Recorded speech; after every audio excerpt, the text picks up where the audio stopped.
May 2020, everything changed. When I read that paper of Harold and Steve Horvath, even if they didn't said what they gave to the rats, but doesn't matter. When I realized that Steve Horvath was the first author, I I realized that that was amazing because Horvath would never put his name as first author in a BioRxiv article with non-famous people and scientists if it weren't very important. He could destroy his career. Steve Horvath could destroy his career in 2020 if he put his name as first author in a paper claiming 54% of epigenetic rejuvenation of rats. If it was a completely scam, obviously it wasn't a completely scam. If Horvath put his name there, I knew it. Oh, whoa, there is something here I need to know.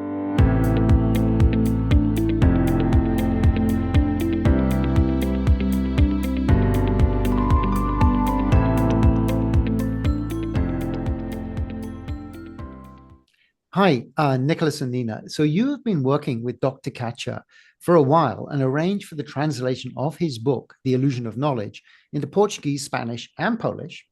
And you have now set up an institute in Brazil to try and reproduce his work. So welcome to Modern Healthspan, and thank you so much for joining me today. Hi, thank you for having us. Hi, Richard, and thank you. You are very welcome. So Nicolas and Nina, so you were working with Dr. Katcher when he wrote his book in terms of translating it. So can you talk a little bit about your experience with that? And are you still in touch with Dr. Katcher at the moment? Yeah, actually, we also published the original version in English. First, Nicolas contacted him because of the BioRxiv paper, right, in May 2020. Is that right? So basically, Nicolas contacted him because the results were very impressive, right, that they published it.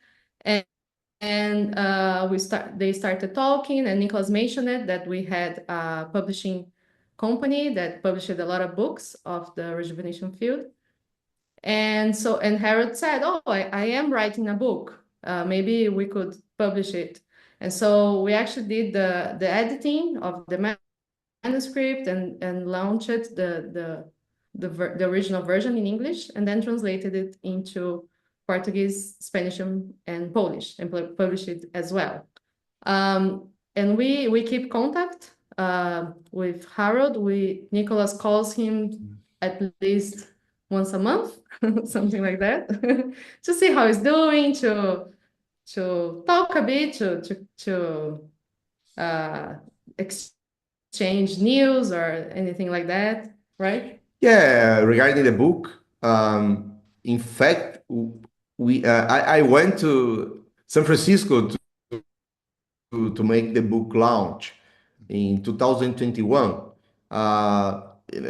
Nina should have gone too, but the visa wasn't allowed her to. Because it was during COVID, so Nicolas doesn't need a visa, and I need a visa, but then to go to the United States. But the consulate wasn't issuing visas because of the COVID. They simply wasn't. You would need a very important reason to go, Yes. Yes. So there in San Francisco, we made the book launch in a library, But we talk often because I believe that Harold already did the most important thing. I mean, The important discoveries in human history are not acknowledged immediately. For example, Nicolas Copernicus, in some centuries ago, he published that the Earth wasn't the center of the universe.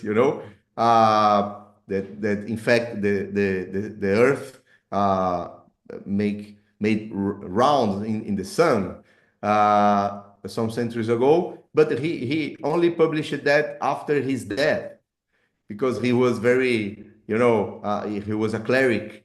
So Copernicus only had his, you know, recognition decades after his death. So the thing with important scientific discoveries is that it's not enough you simply publish a paper and write a book.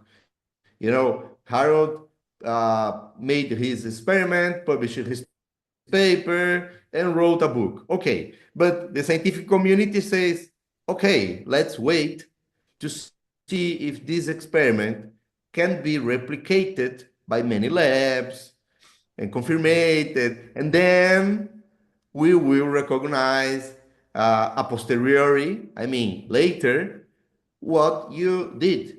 So I believe that Harold probably did the most important thing. He already discovered rejuvenation, but that will only be, recognized when this experiment in other species and humans, when everything is settled. Okay, who did this first? Oh, it was Harold Katcher in 2020, So Harold is trying to, advance with the research, and he set up his lab in Salt Lake City. But as I said, it's very difficult in his age, so he needs a lab assistant. And I informed him about when I talked to him, about what is going on, because the fact is that in the last 2 3 years, exosomes, or better, the small cellular vesicles uh, from a young origin, are becoming widely used in experiments to improve health of organs, or animals, so or even humans. So one thing is 2020, when Harold published that paper without saying what he had injected in the rats. But now it's completely different. 2025, I mean, after the paper in 2023 in Neuroscience revealed what they had injected in the rats, it's possible to see that the whole scientific community is confirming similar things all the time. I yesterday, every day I go to Google and type young exosomes, young extracellular vesicles, small cellular vesicles aging. I'm checking all the time for new experiments, and all the time I find it. I mean, yesterday I found out a paper by a Chinese group, because 70% of all the papers about small cellular vesicles technologies are Chinese. At least that is my experience in internet. They are advancing very rapidly in China. So yesterday I found out a paper published 2 days ago saying that, I mean, saying basically the same that Harold. They put an infographic with, young animals. If young animals eject exosomes, they can rejuvenate. If old animals eject exosomes, they can age. the subject. So, you know, there are, and they have experiments to prove it. They did it with nematodes. Okay, but they took nematodes from young nematodes, injecting old nematodes, and the old nematodes rejuvenate or aged uh, less rapidly. And they did the opposite. They injected the exosomes from the old nematodes in young nematodes, and the young nematodes aged more rapidly. Yeah, but the thing with Harold's experiment is that it is the result that was most impressive, most extensive rejuvenation reported in this area so far. And we believe, and also in the article from Journal Science, he also writes that the big difference is the amount of exosomes that he injects. So there's a dose dependent effect. So that's why we also are focused on this experiment that we are trying to reproduce now here in Brazil. And we actually already did like a small experiment just to check if there is acute immunogenicity or toxicity, and we injected this big amount, and it's really a big amount. Like in a 300 grams rat, we have to inject 1 milliliter. So it's a lot in percentage of the body weight of the animal. So that's why we are focused on the Harold Katcher line of research as well, because it's the results that reported the biggest amount of rejuvenation. But there are other experiments. It's not just a Harold thing. You know, when you and I exchanged emails, you know, 4 years ago, it was a Harold Katcher thing because we didn't know what he had injected in the rats. But now it's not a Harold Katcher thing. Now that we know what he did, we started to take a look at the articles, scientific articles.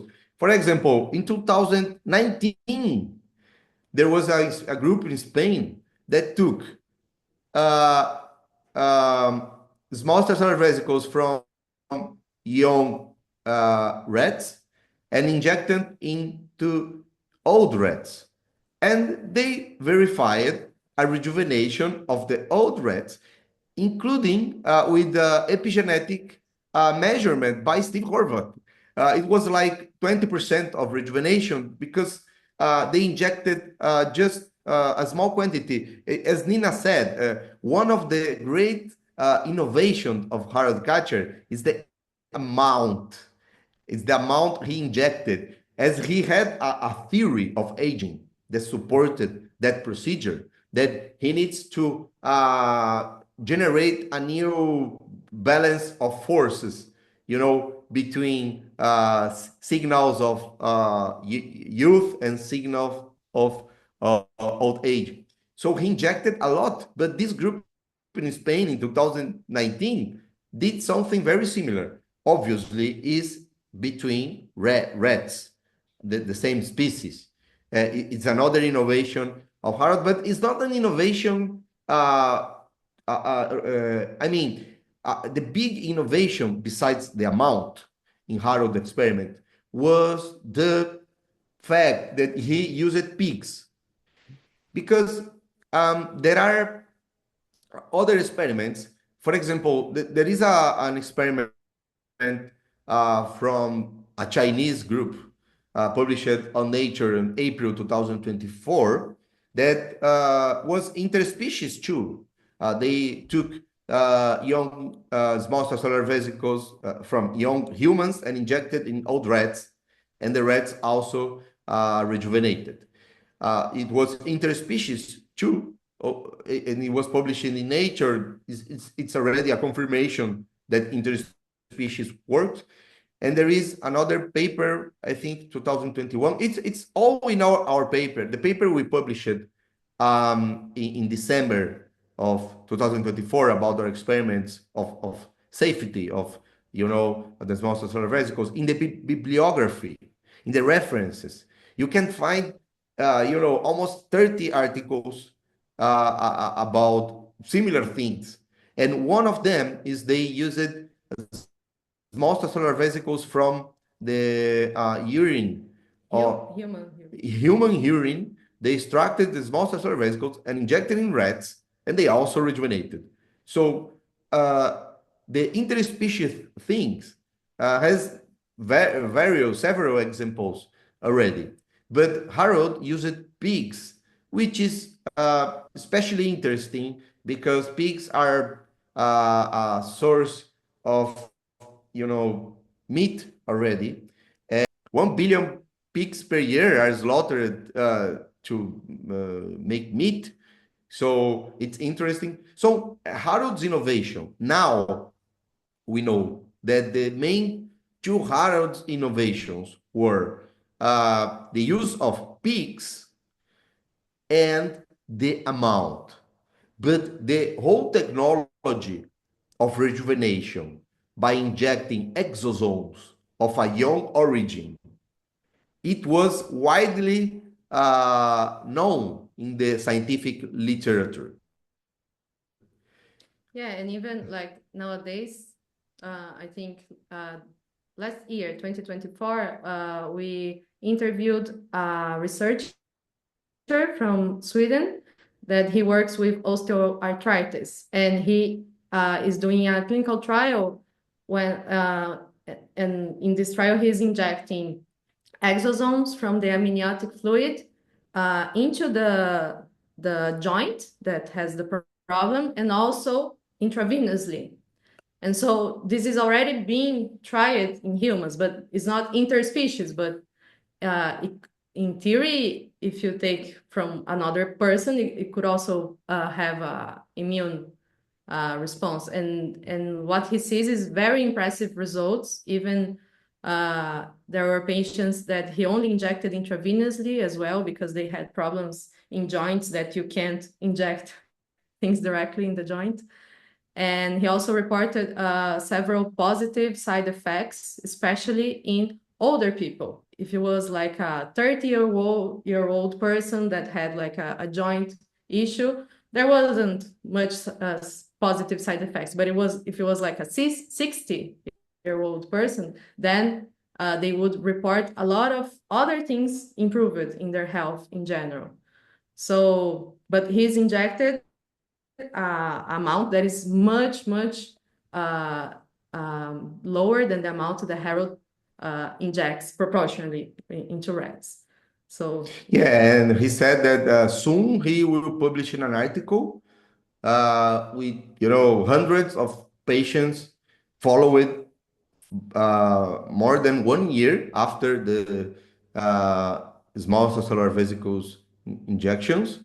So, and in Japan, there is a regulatory situation in which small cellular vesicles or exosomes are allowed to be injected in people.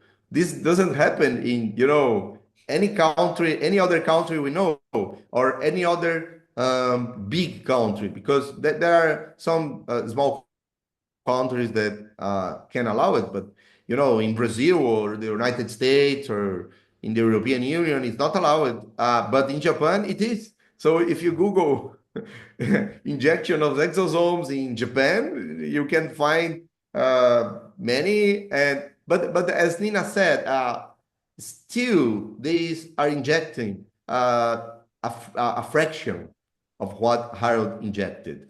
yeah, like one thing that needs to be done that we would like to carry out is study this thing with the dose. If we need such a big dose, or it could be a bit less, or do like a dose escalating study, something like that, to see how important is this high dose.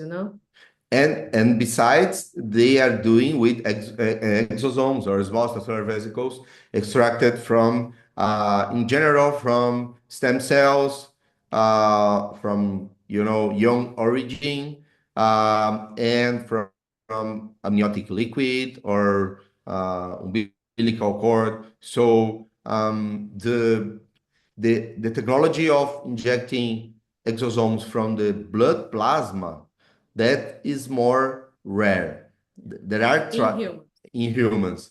There are trials, but the amount is still. No, but I didn't find any trial where they injected intravenously. They apply it sometimes in the skin or directly in the place, like if a person has a tumor, they inject in the tumor. No, but that. no, but you're talking about organized trials. Yeah.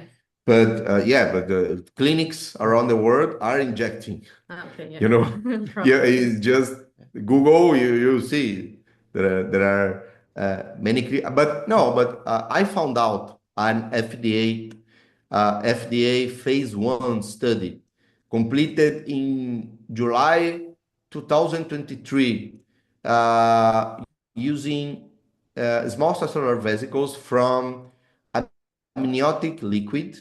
There is a company in the United States, in Miami, that is carrying out these FDA clinical trials, and the phase 1 was positive. I mean, they didn't find relevant side effects, and they said they were going to phase 2, but this take time. But phase 1 was okay, so we can say already that based on that trial, that amniotic liquid small cellular vesicles are safe. But there is this study in Sweden that we are waiting to be published with hundreds of people. But there's also another thing. The way Harold isolates the small extracellular vesicles from the blood, it actually this process actually isolates other extracellular particles, not only small extracellular vesicles, other small extracellular particles that are in the blood. And so it's not like isolation of only small extracellular vesicles. So it can also be that these other things in the blood may have an effect or may contribute to having a bigger effect than just the small extracellular vesicles. So it's not a protocol that isolates only small extracellular vesicles. It also isolates other small extracellular particles of the blood. So there's other things that are not vesicles that are also isolated. That's why we call it extracellular particles in our article. I mean, and Harold doesn't call it extracellular vesicles as well. He says it's a fraction that is rich in extracellular vesicles, in small extracellular vesicles. He also makes this difference. Yeah, in his article in General Science, he says the fraction that contains small extracellular vesicles, but it's not only small extracellular vesicles. Because he confirms that it contains extracellular vesicles, but he doesn't confirm that it contains only extracellular vesicles. And you've reproduced his process using Brazilian pigs, right? And I mean, you put it into young rats, so you don't know whether it's rejuvenating them, but the process worked, and the process of putting it into the rats worked, and so that was all the first kind of study that you did.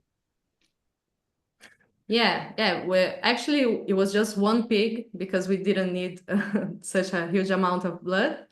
But one thing that Harold talked about is also that it's important that it's a pig that is like pasture raised, that can roam freely. It's not the pig that we usually find, like the meat of that pig in the supermarket. It's because those pigs are usually raised in almost like an industrial complex. They're not allowed usually to roam free and eat anything. So he says specifically in the paper that is a pasture-raised pig. So we had to find someone here in Brazil as well that raised pigs like that. And it was a farmer that was raising pigs for his own consumption for him. So we found someone that was raising the pig like that could eat anything and run around, because those pigs are healthy in general, and healthier than the ones that are just grown to be killed as soon as possible, for the meat industry. So we found someone that was raising a pig like that, and he was going to slaughter the pig anyway because he wanted the meat to eat it. And so we talked to him and said, well, when you slaughter the pig, can we have the blood? Because we want the blood. And yeah, so Nicolas went there to the farm with a vet that is specialized in pigs. So they took the blood. We followed, all the procedures, because to make this blood extraction, you need to, respect the rules of veterinary, experiments. So our veterinary followed all the procedures, and we brought to the university around 1 liter, a bit more than 1 liter of pig's blood. And then Nina was waiting with, the team. Yeah, because I have I'm a chemist. I have a master in chemistry, so I have experience in the lab. But we did like a partnership with the University of Campinas, which is the city we live here in Brazil.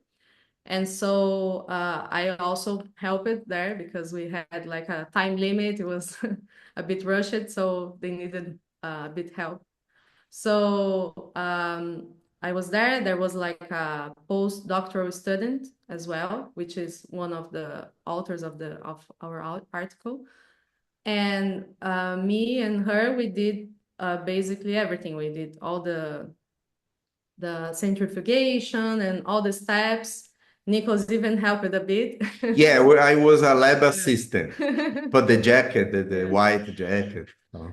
But yeah, just with small things. And yeah, so we did the whole protocol as we try to do as closest as possible with what Harold reported, but like the exact brand that he used for some material, we didn't have that because I don't know, it was out of stock, so we had to buy a different brand. But we try to use everything as close as possible to him and follow, like I'm talking even about like the company that makes the things. We try to use the same companies, that make the equipments and all the materials.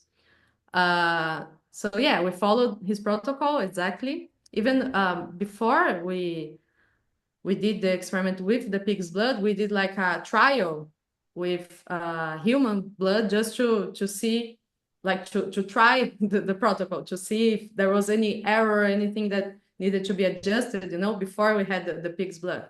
So even like 1 week before, we did like for 1 week, we did the whole process as well with just human blood from a donor, because the university has a hospital as well, so we could get human blood. So yeah, so we followed everything and injected into 3 young rats. And it's funny because the first injections we were very tense, like, oh my God, please don't die. Yeah, because we only did this experiment in young rats because there are many scientists in the rejuvenation field that believe that if you inject small cellular vesicles from pigs in rats, the rats will immediately die from an anaphylactic shock. Yeah, because also it's a very high amount that we are injecting. Yes, exactly. Yeah. So many people thought that we would inject in the rats and they will die instantly because of so super high amount of proteins from pigs injected in rats. They will die. So the, the first time we injected, we were expecting, Yeah, not we didn't inject a vet. yeah, oh yeah, we as experiment. That is That, specialized, but we were there. Like yeah, that's why many people didn't believe in what Harold did. Yeah. Also too, because it was not clear that there wouldn't be an immune reaction. Yeah, and the rats not only they didn't die, but they were completely fine. Like they were very young, so they gained a lot of weight in that period of their lives, and they continued gaining weight the same way as the controls, because we injected the same volume but of a sham.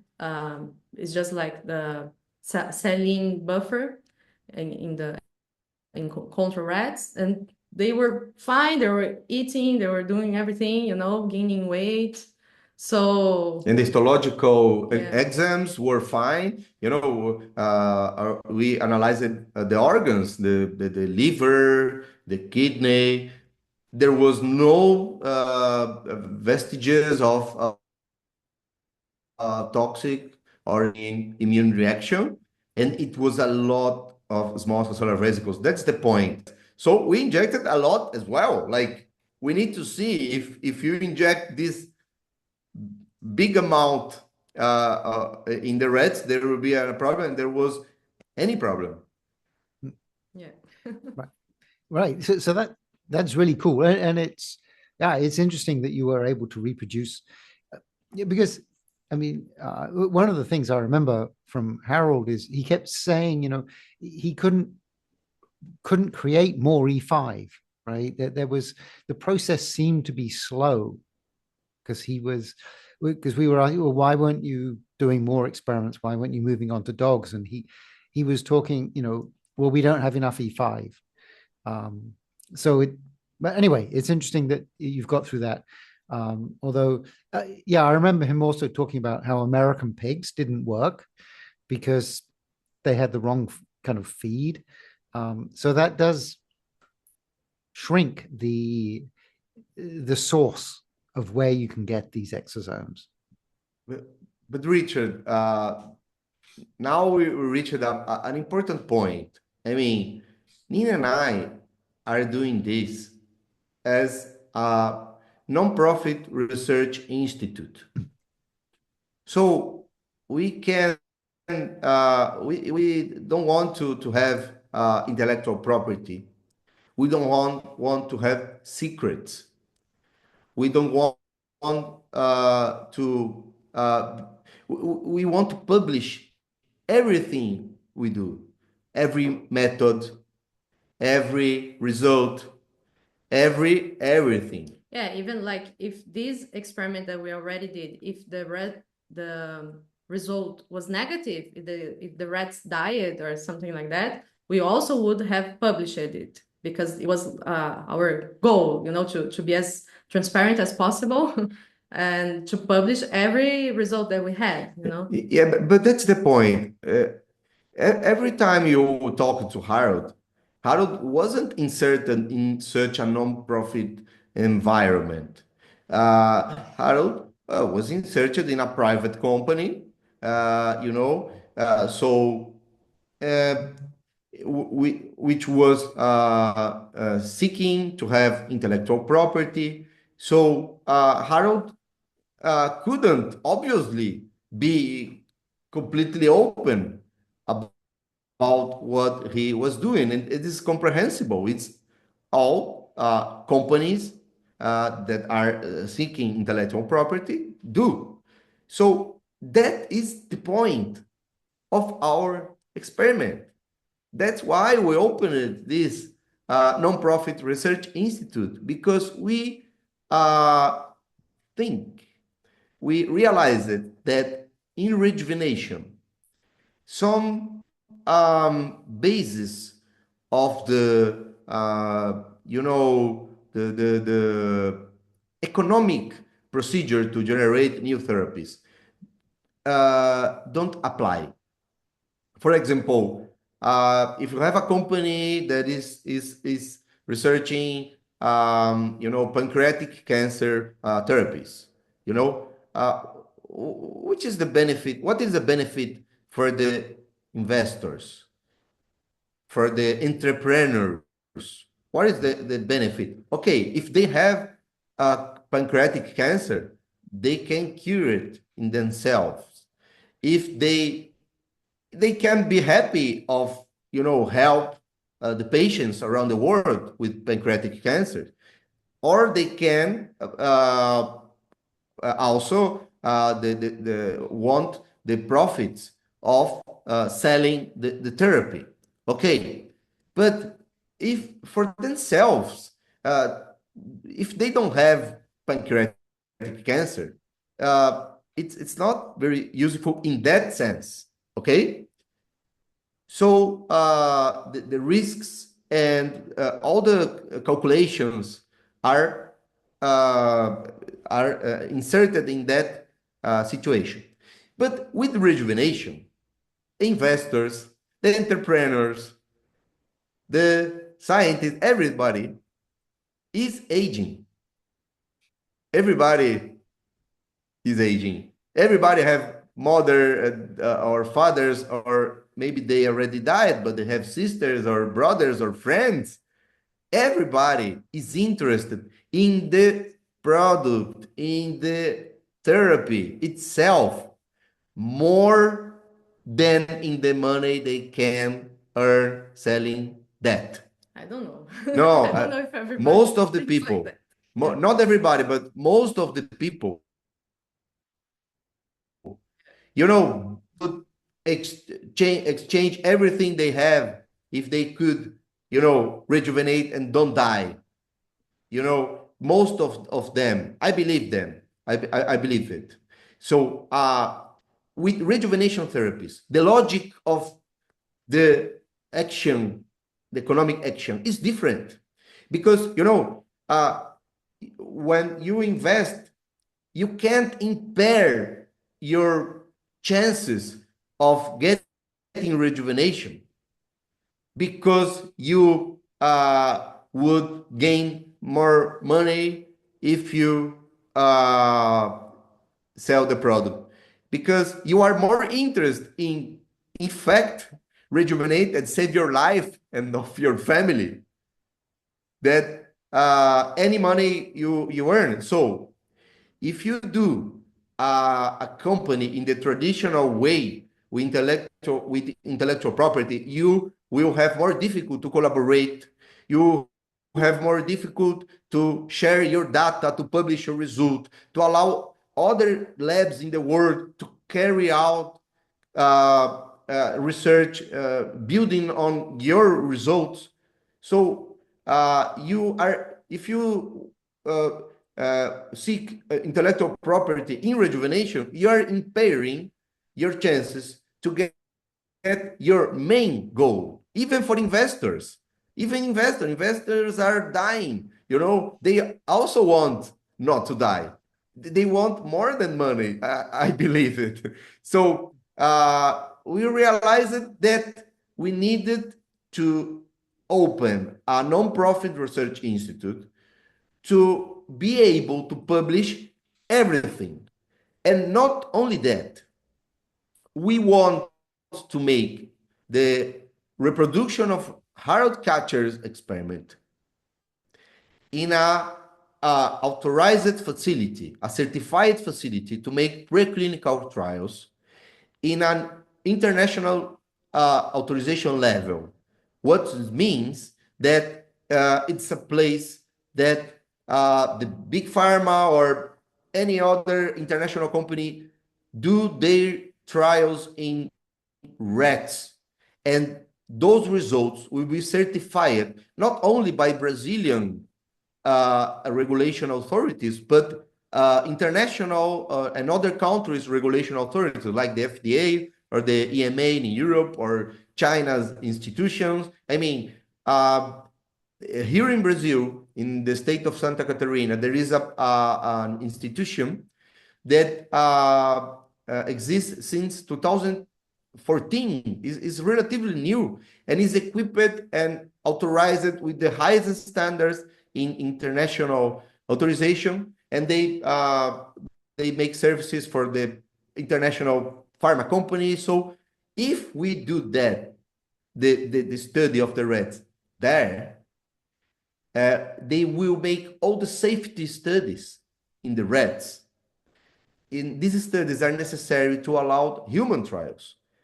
But as we will publish everything, everybody in the world could use our data to try this therapy in humans, at least in compassionate patients.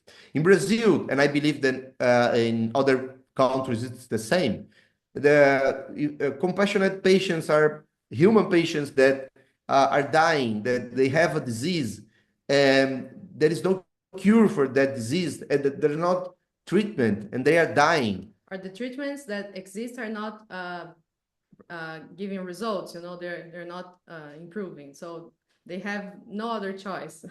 So this kind of patients, at least in Brazil, but I think in the rest of the world as well, they are allowed to try therapies that were only tried in one other species.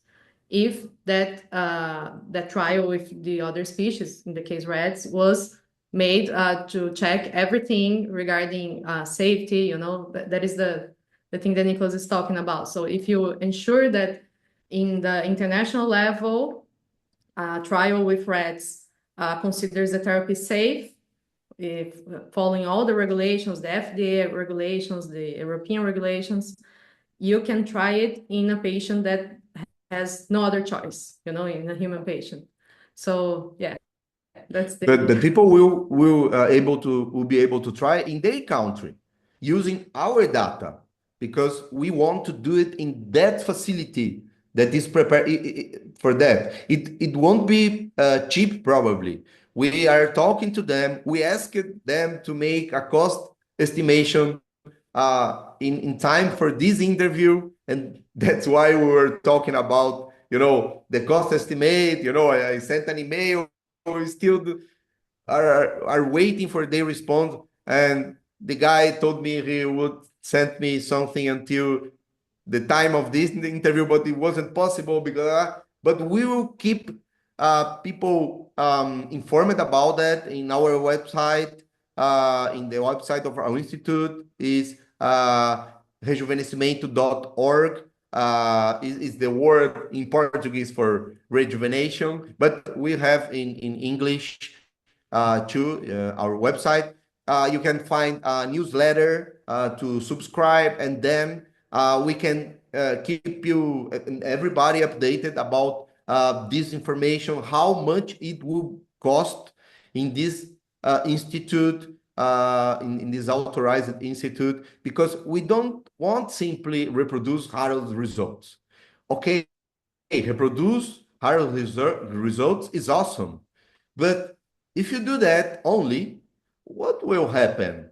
Okay, other people can try. It's one thing.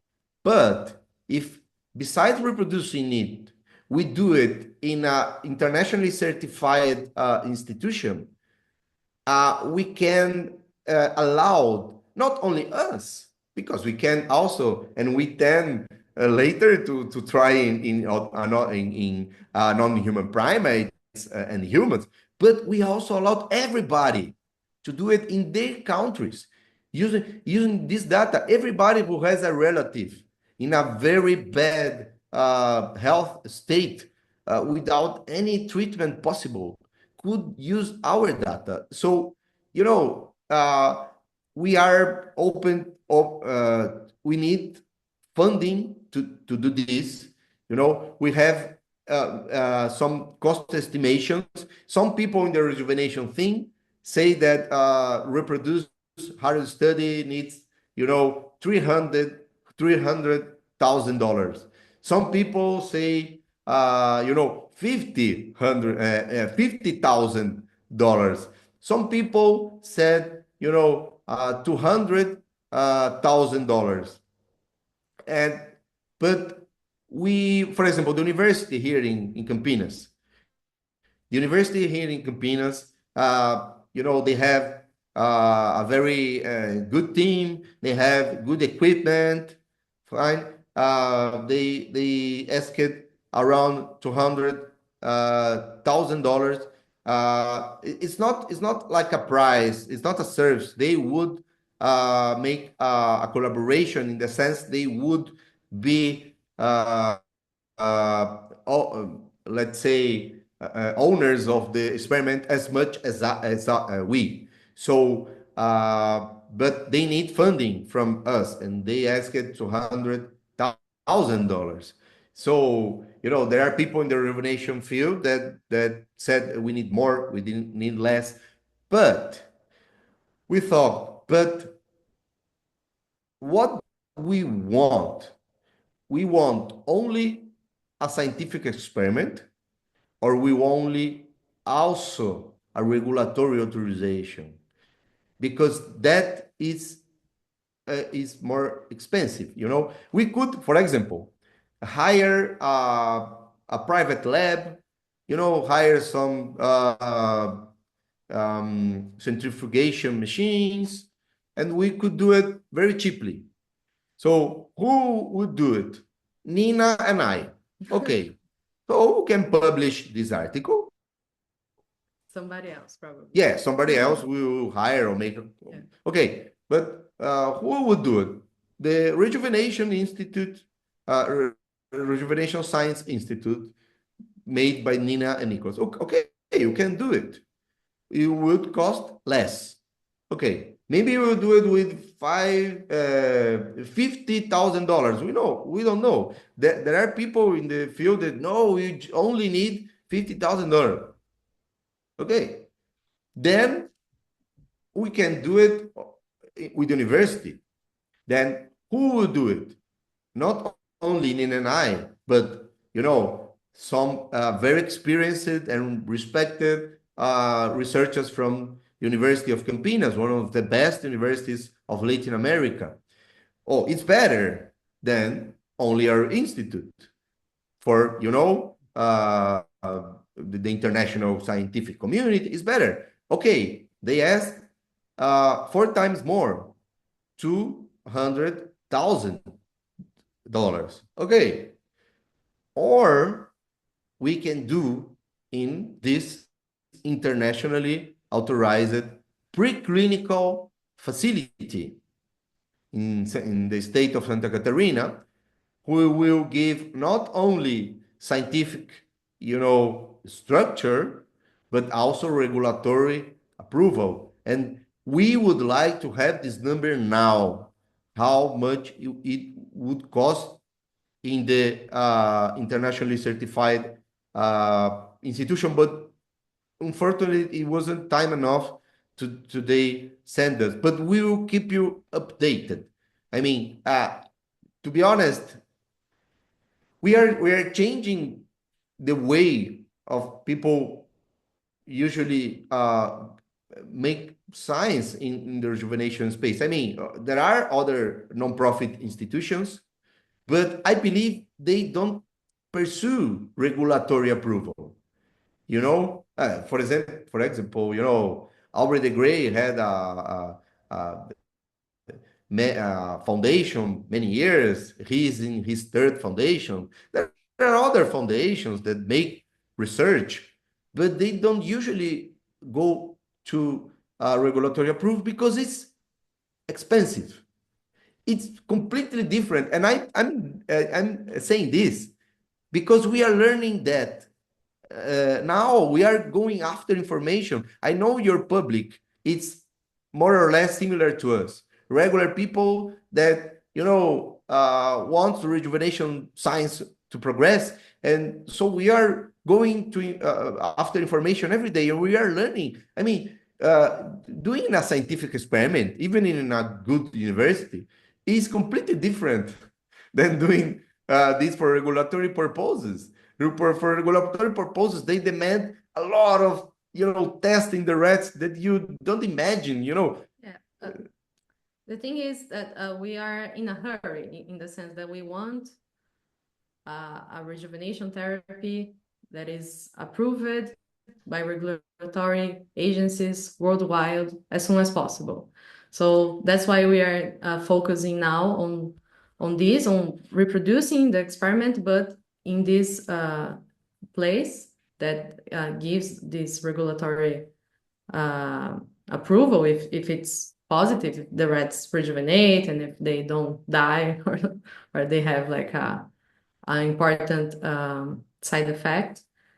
And we are not wealthy. We are not like rich people that create a foundation. No, we have to work, and we in this institute we are basically donating our work. We didn't receive anything. Like we received donations to do the first experiment, but we our work were never paid. We are working for free. But we do need donations. Even small donations are important, because there are fixed costs of just having an institute. So even small donations are important. But for this experiment, we will need a lot of money probably. And yeah, so if anyone is interested in donating, that's important for us.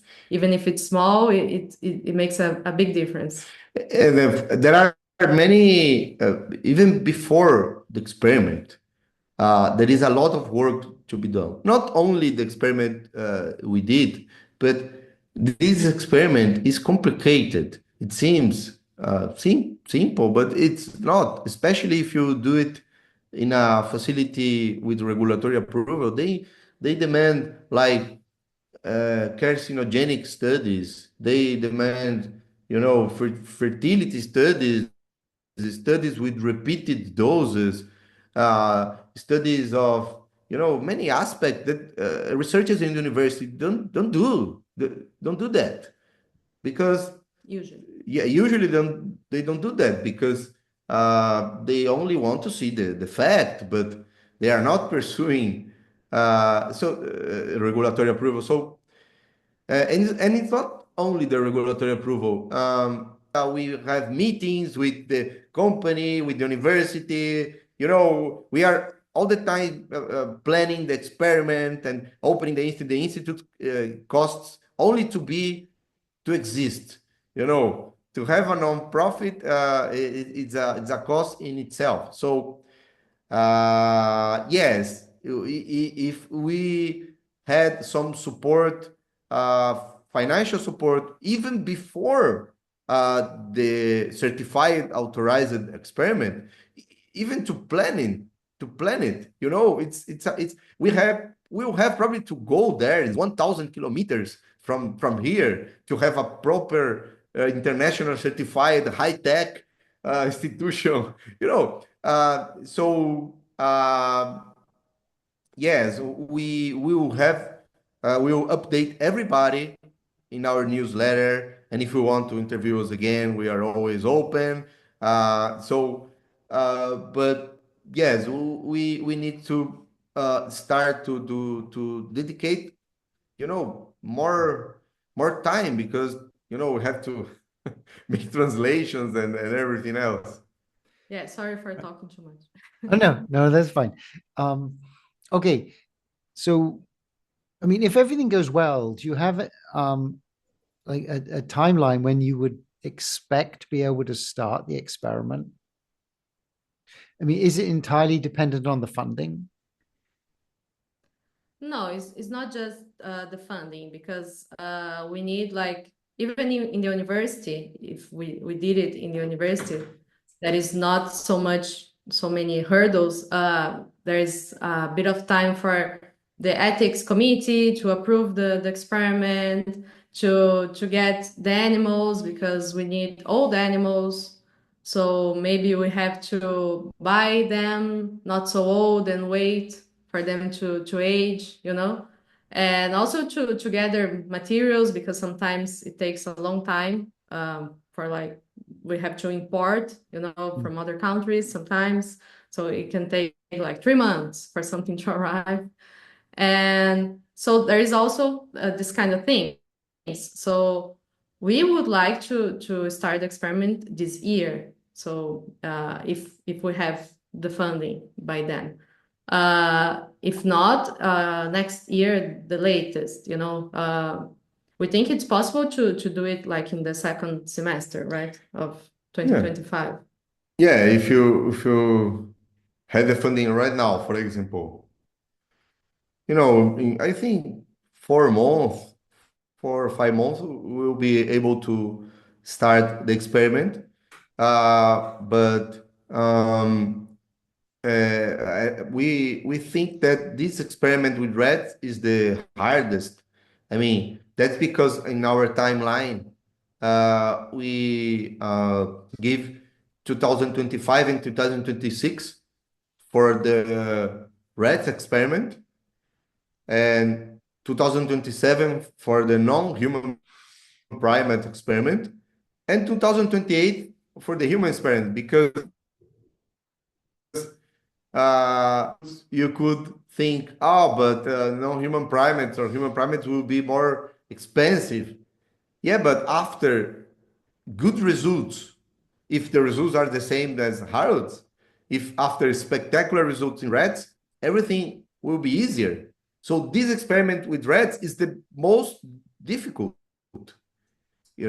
So that's why we are giving 2 years for this experiment, 2025 and 2026, and then I expect it will be easier, especially if you do it in a certified institution.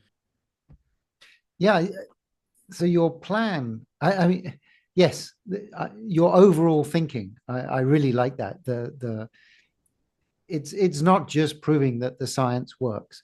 It's getting it out in a way that people can use, and it's really, great that you're doing it in this open way. Like, just okay, we're going to publish everything and not try to build any IP.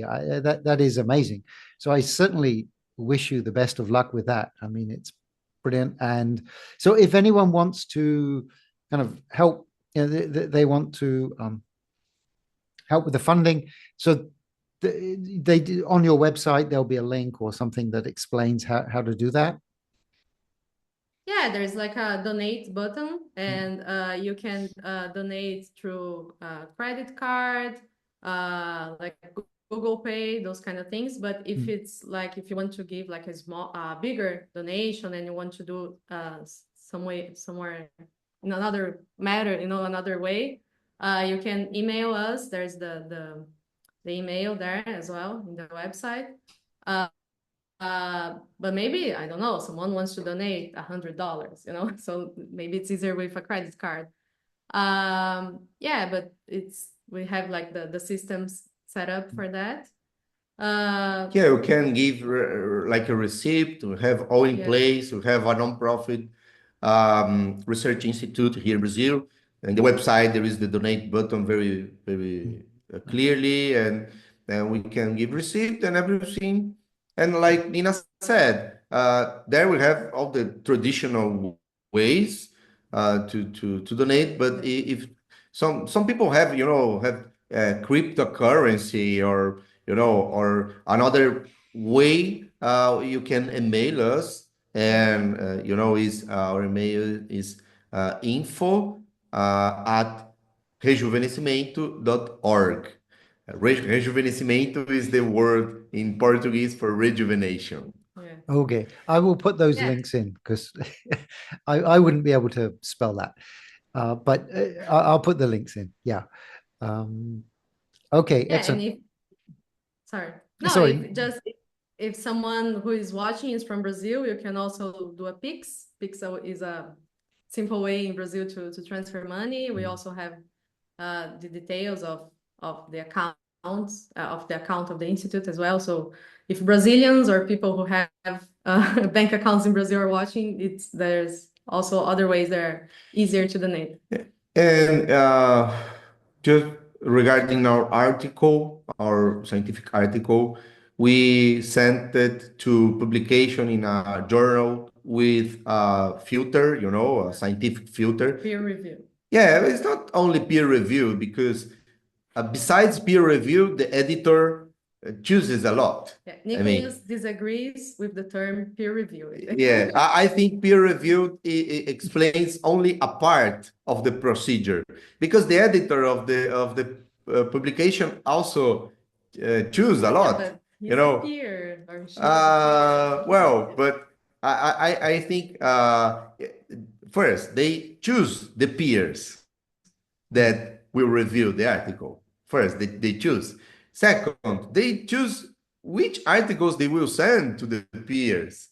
And third, even after the peers review, even after the peers they choose review, they make the final decision. So it's not only peer review, it's also company reviewed. The, Or the company that publishes publication review. is a publication review too and a peer review too. So we send to I prefer to call it a journal with a scientific filter because that is more precise. I mean, BioRxiv doesn't have a scientific filter. They check the data if there is you are not doing something illegal or using bad words or something like that. But they publish without a scientific filter.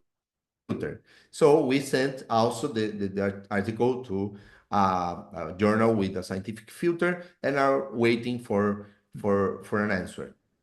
Okay, excellent. While we were talking at the beginning, you said that Harold, Dr. Katcher, is looking for a lab assistant or a lab technician in Salt Lake City. Could you just talk about that? So, because Dr. Katcher is also still working a little on his own, right? But he's looking for a lab assistant.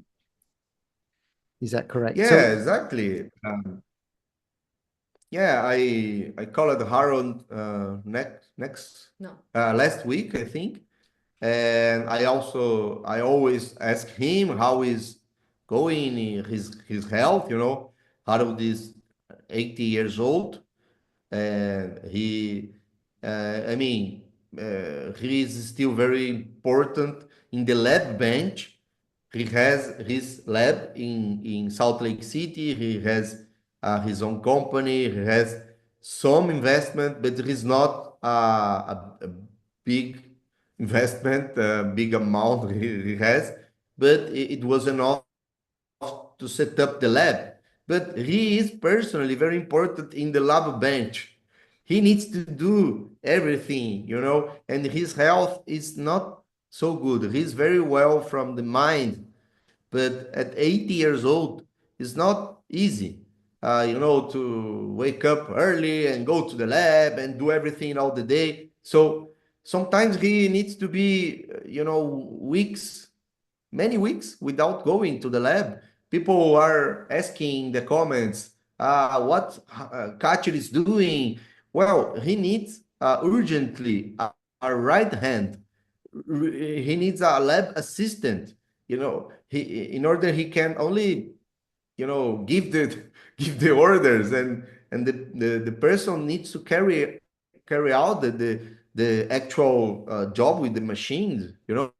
So he said he didn't find anybody suitable to work there in Salt Lake City. So if anybody knows a lab technician, a good lab technician in Salt Lake City, or maybe someone would be willing to go to Salt Lake City. This is important enough, to help Harold. Richard, it's a pleasure to talk to you. We never talked, but I, I know you are doing this for the same reason we are, you know.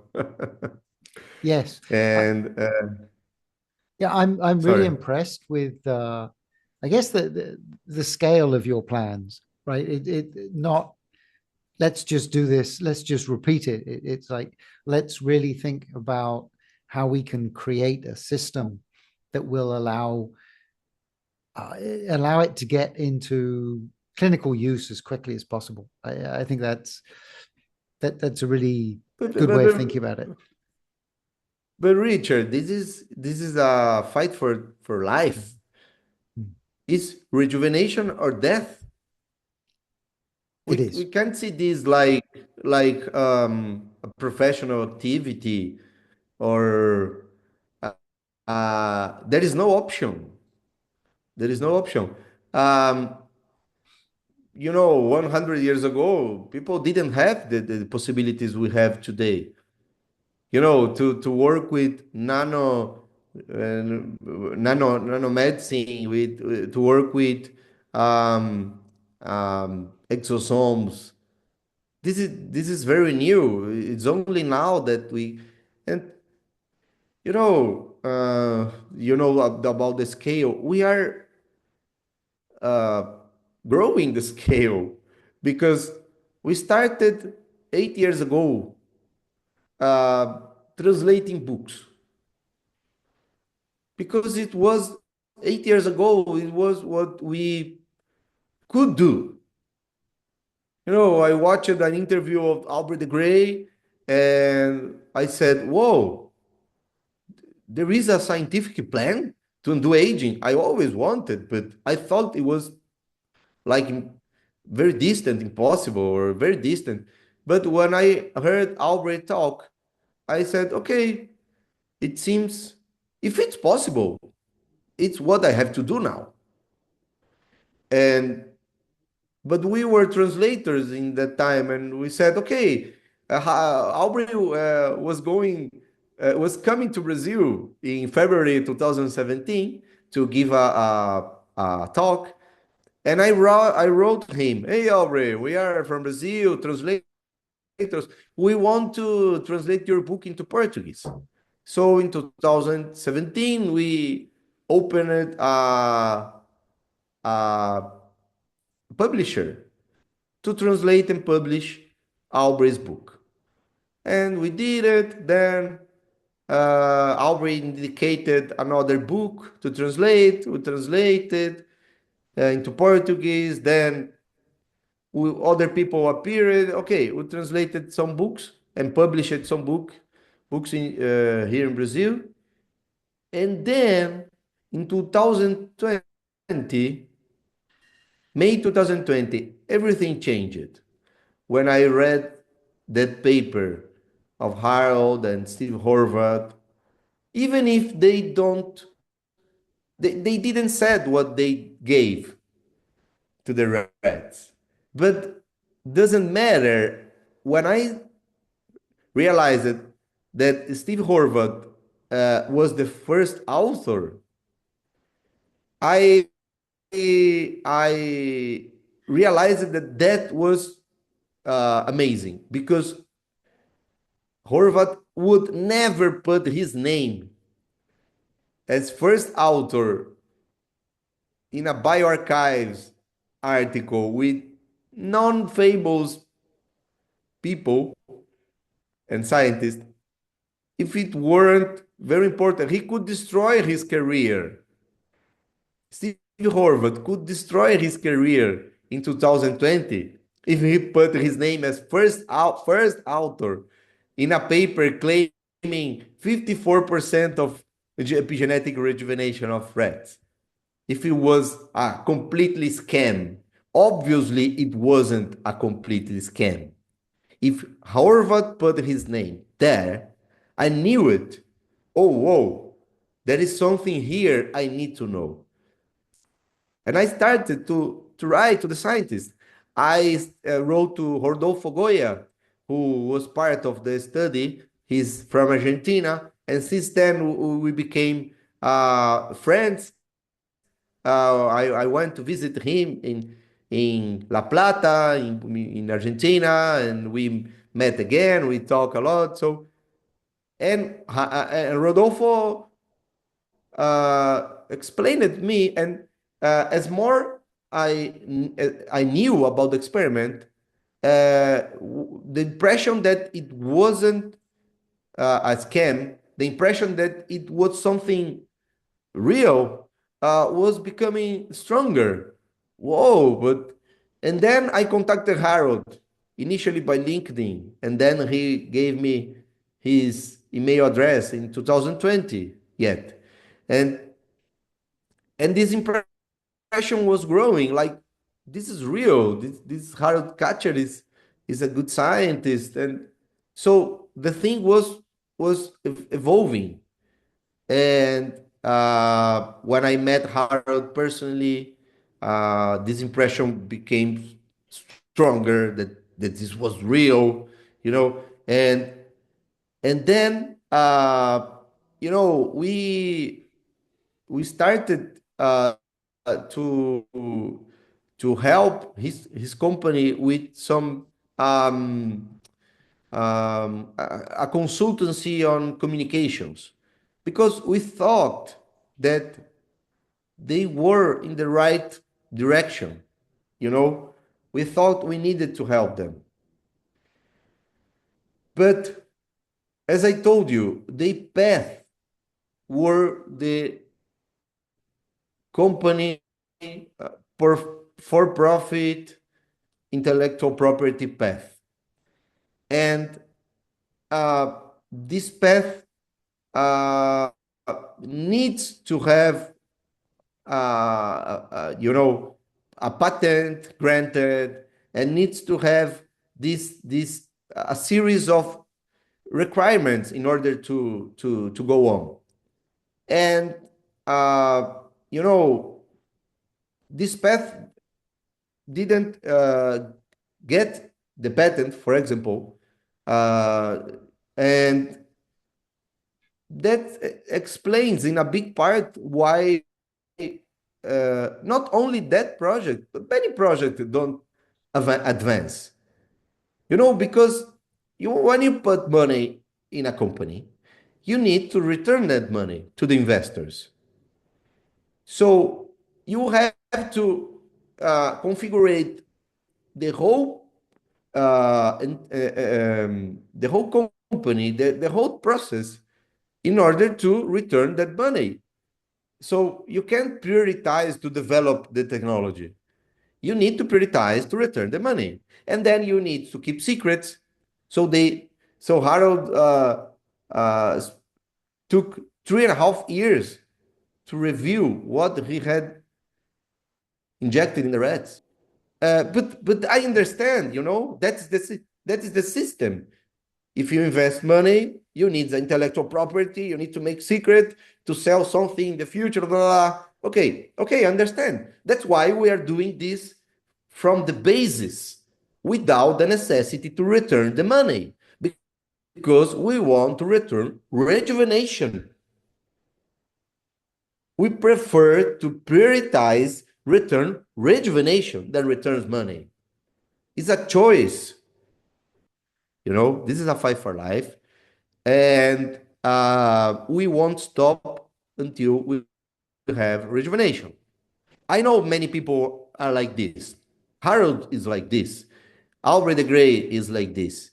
Many scientists are like this. They will fight until the end. And we need people to help us. We need people. This is not a individual quest. This is a collective quest.